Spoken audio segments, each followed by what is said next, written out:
Assalomu alaykum do'stlar. Bugun mana Abduhalim ukamizdan intervyu olamiz.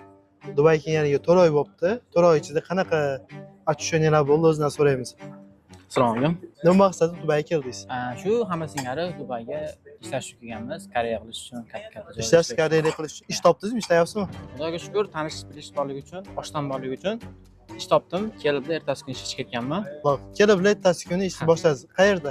Shu o'zbek restorani, Danazi degan restoranda ishladim. Danazi degan o'zbek. Buni hamma o'zbeklar, Dubayda yuradigan o'zbeklar biladi. Danazi degan restoranda ishlaydi ukamiz.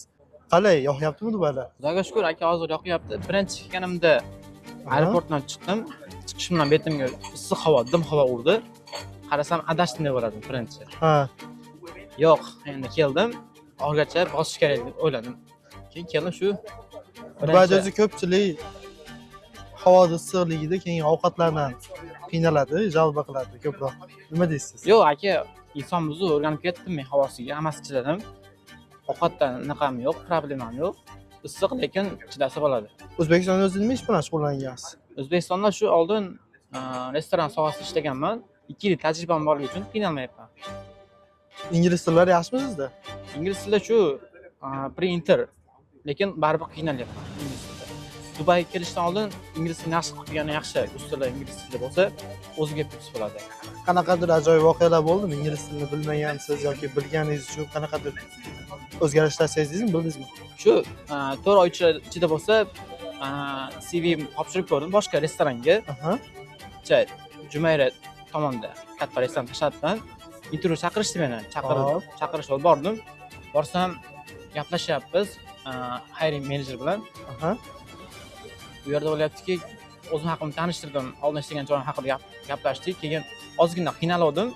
Unga tushuntirdim, birinchi intervyuligi uchun tushuntirsam, men to'g'ri tushundim. Keyin menga aytdiki, sen yaxshi ekansan, experience bor ekan. Tilingda hech qiynalyapsan, ololmaymiz. Chunki bu yerda luxury restoranligi uchun ololmaymiz dedi.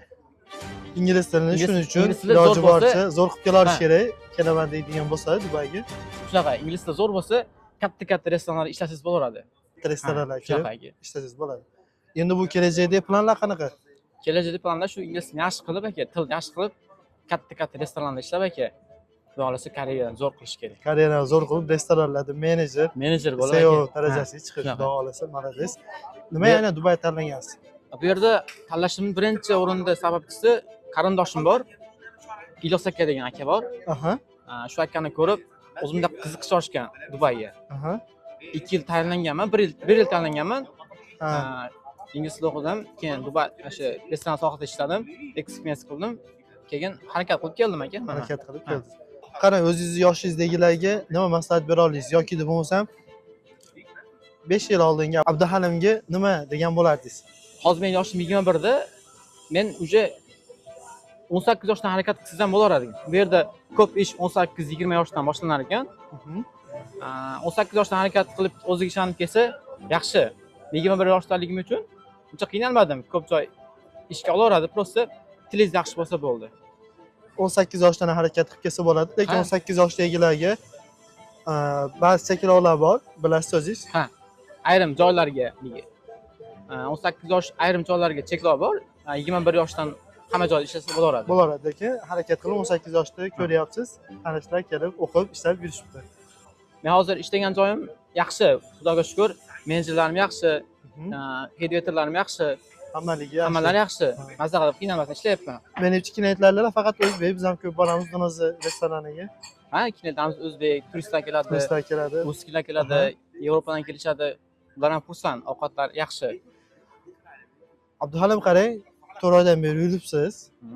Baxt topib keldimi musofirchilik yurish? Xudoga shukr, yaxshi, hammasi to'g'ri ketyapti, yaxshi ketyapti. Boshlanishiga endi keyin ko'ramiz, xudo xolasa nima bo'lishini xudo biladi endi. Xudo xolasa. Kommentariyaga Abduhalimga savollar bo'ladigan bo'lsa yozinglar. Danazi restoraniga borib ish jarayonini xudo xolasa ko'rsatamiz.